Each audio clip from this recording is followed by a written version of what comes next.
ఇక్కడ విద్యార్థులు మనం ఒక విశేషం నేర్చుకోవాలన్నమాట. ఒక విషయం ఇక్కడ సబ్టిల్ చేంజెస్, మెయిన్ చేంజెస్ అంటే ఏమిటి, ఈ వేరియేషన్స్ ఏమిటి అనేటువంటి నేర్చుకుంటే మనం ప్లాంట్స్ని తీసుకుందాం.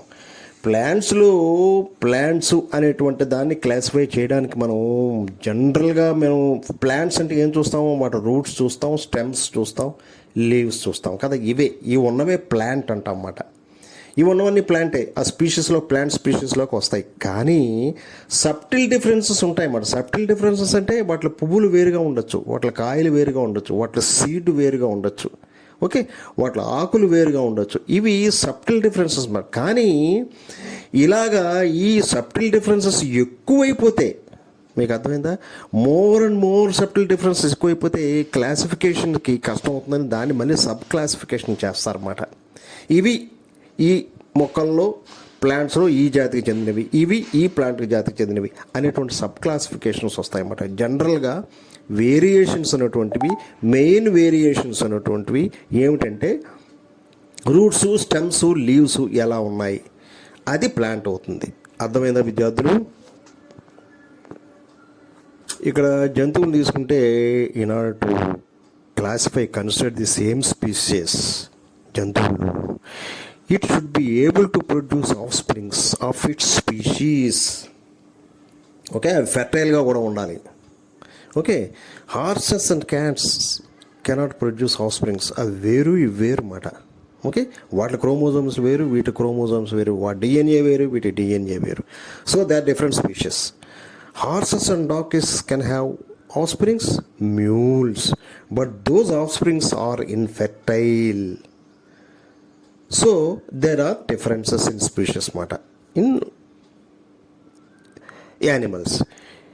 If a certain country man marry another woman, have a child together, ఈ చైల్డ్ ఏంటి, bearing any unfortunate medical condition ఉంటే తప్ప యూజువల్లీ ఫర్టైల్గా ఉంటుంది. ఎందుకంటే because they come in to same species. అర్థమైందా విద్యార్థులు? ఇక విద్యార్థులు బర్డ్స్లో తీసుకుంటే ఏంటంటే వార్మ్ బ్లడెడ్ వెట్రిబ్రేట్స్ మాట ఇవి. అర్థమైందా? వార్మ్ బ్లడెడ్ వెట్రిబ్రేట్స్ అంటే బర్డ్స్ని ఏమంటారంటే వార్మ్ బ్లడెడ్ అంటే మీనింగ్ ఏంటంటే their body temperature stays the same no matter how hot or how cold is outside. మనకు అలా కాదుగా. ఓకే, ఇవి కాక ఇది బర్డ్ అని చెప్పడానికి వాటికి 3 డిస్టింగ్విషెస్ క్యారెక్టర్స్ ఉంటాయన్నమాట. సబ్టల్ క్యారెక్టర్స్ కాదు, ఇవి వేరుగా ఉంటాయన్నమాట. Feathers, hard షెల్డ్ eggs, hollow bones, ఇవి డెఫినెట్గా ఇవి మ్యామల్స్ అనబడతాయి, బర్డ్స్ అనబడతాయి అన్నమాట. అర్థమైందా విద్యార్థులు? ఎగరగలిగే శక్తి ఉండేటువంటి వాటిని బర్డ్స్ అంటాం. జంతువులు ఎగరలేవు కదా.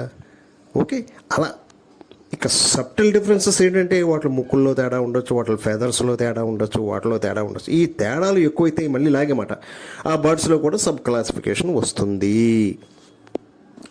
ఇక్కడ విద్యార్థులు ఫ్యాక్టర్స్ అంటే చూపించాం. Factor is the unit of heredity which is responsible for inheritance and appearance of characters. అంతే కదా, ఫ్యాక్టర్స్ అంటేనే అవి. ఫ్యాక్టర్స్ అంటే క్యారెక్టరిస్టిక్స్ అన్నమాట. ఓకే, అవి అపియరెన్స్ని ఎలా ఇన్హెరిటెన్స్ అయ్యాయో క్యారెక్టర్స్ని తెలియజేసి ఉంటుంది. F1 అంటే చూడండి, ఫస్ట్ ఫెలైల్ అంటారు. Generation usually refer to the offspring of unlike homozygous parents. Homozygous parents అంటే వేరుగా ఉంటారు. వాటికి పుట్టేటువంటి ఫస్ట్ జనరేషన్ని F1 అంటారు అన్నమాట, ఫస్ట్ ఫెలైల్ అంటారు. F2 అంటే సెకండ్ జనరేషన్ అన్నమాట. వారి కలయిక వలన వచ్చేటువంటి, అంటే F1 ద్వారా వచ్చినటువంటి వారి ద్వారా కలయిక వచ్చేటువంటి వాడిని సెకండ్ ఫెలైల్ జనరేషన్ అంటారు. Refers to the of spring of F1 parents. మీకు అర్థమైందా విద్యార్థులు? అది జాగ్రత్తగా అర్థం చేసుకోవాలన్నమాట. ఇక్కడ విద్యార్థులు ఫీనోటైప్ గురించి మనం తెలుసుకుందాం. ఫీనోటైప్ అంటే ఎక్స్టర్నల్గా ఉండే క్యారెక్టర్స్, అపియరెన్స్ ఆఫ్ క్యారెక్టర్స్ అన్నమాట. ఓకే, జీనోటైప్ అంటే genetical makeup of the organization అన్నమాట. ఆర్గానిజం అన్నమాట.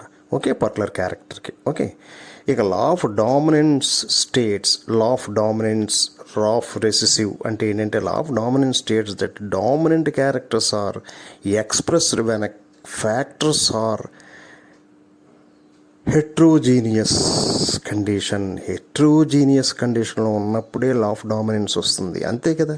వేరు వేరు డిఫరెంట్గా ఉన్నప్పుడే వస్తుంది. ఒకే దానిగా ఉన్నాయనుకో ఏది ఒకదాన్ని డామినేట్ చేసుకోలేము అన్నమాట. డిఫరెంట్ హెట్రోజీనియస్ క్యారెక్టర్స్లోనే లా ఆఫ్ డామినెన్స్ అన్నది వస్తుంది.